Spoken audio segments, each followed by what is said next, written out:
प्यारे दोस्तों, अस्सलामु अलैकुम। कैसे हैं आप सब? मैं उम्मीद करती हूँ कि आप सब खैरियत होंगे और अल्लाह की रहमत आप पर होगी।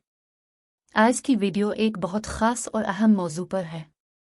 दुश्मनों, हसद और शैतान के असरात से बचने के लिए एक बहुत ही ताकतवर वजीफ़ा है।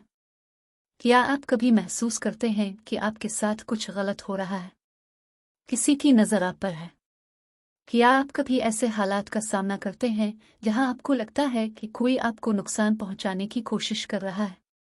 तो फिर आज की वीडियो आपके लिए बहुत मुफीद साबित होगी। आज हम सूरा फलक के वजीफे के बारे में बात करेंगे, जो कि कुरान की एक बहुत अहम सूरा है और दुश्मनों और हसद, जादू और शैतान से बचाव के लिए बहुत मुअस्सिर है। इसके फ़वाइद को जानने के साथ साथ मैं आपको बताऊंगी कि सूरा फलक को 11 मरतबा रोज़ाना पढ़ने से आपकी ज़िंदगी में क्या तब्दीली आ सकती है।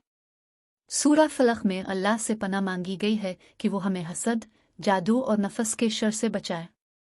इसको पढ़ने से अल्लाह आपको दुश्मनों की नज़रों से महफूज रखेगा। सूरा फलक शैतान के तमाम बुरे असरात और उसके पीछे छपी तमाम शरीरी ताकतों से बचाव की दुआ करती है। इसके पढ़ने से आप पर शैतान के तमाम हमले नाकाम हो जाएंगे। यह सूरा आपको न सिर्फ रूहानी तहफ़्फ़ुज़ देती है बल्कि आपकी दुनियावी ज़िंदगी में भी अल्लाह की मदद हासिल होती है। हर किस्म की पेशानी या नुकसान सूरत हाल में अल्लाह का हाथ आपके साथ होता है। इस सूरा का वजीफ़ा पढ़ने से दुश्मनों की हर चालबाजी और उनके शर से आप महफूज रहेंगे। अल्लाह की पनाह आपको हर किस्म के नफ्सियाती और जिस्मानी हमलों से बचाती है। सूरा अल फलक के वजीफ़े के बाद आपके दिल में सुकून और इत्मीनान आएगा। आपको महसूस होगा कि अल्लाह की हिफाजत आपके साथ है और आपको हर बुराई से बचा लिया गया है। अब बात करते हैं कि सूरा फलक को 11 मरतबा किस तरह पढ़ना है। इसका बहुत सादा और मुअस्सिर तरीका है जिसे आप आसानी से अपनी रोज़ाना की इबादत में शामिल कर सकते हैं। सबसे पहले आपको नमाज फजर के बाद या मगरिब के बाद सूरा फलक 11 मरतबा पढ़नी है। आप हर मरतबा पढ़ने के बाद अल्लाह से दुआ करें कि वो आपको हर किस्म के शर और दुश्मनों से महफूज रखे।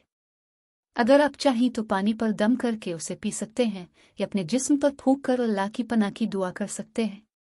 दिल से यकीन रखें कि अल्लाह आपके साथ है और आपकी हिफाजत कर रहा है।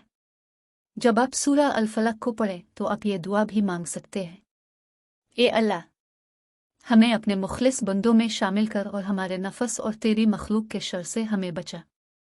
अगर आपको ये वीडियो पसंद आई हो तो लाइक करें, शेयर करें और अगर आप मेरे चैनल पर नए हैं तो सब्सक्राइब करना ना भूलें। अल्लाह हमें अपनी हिफाजत में रखे।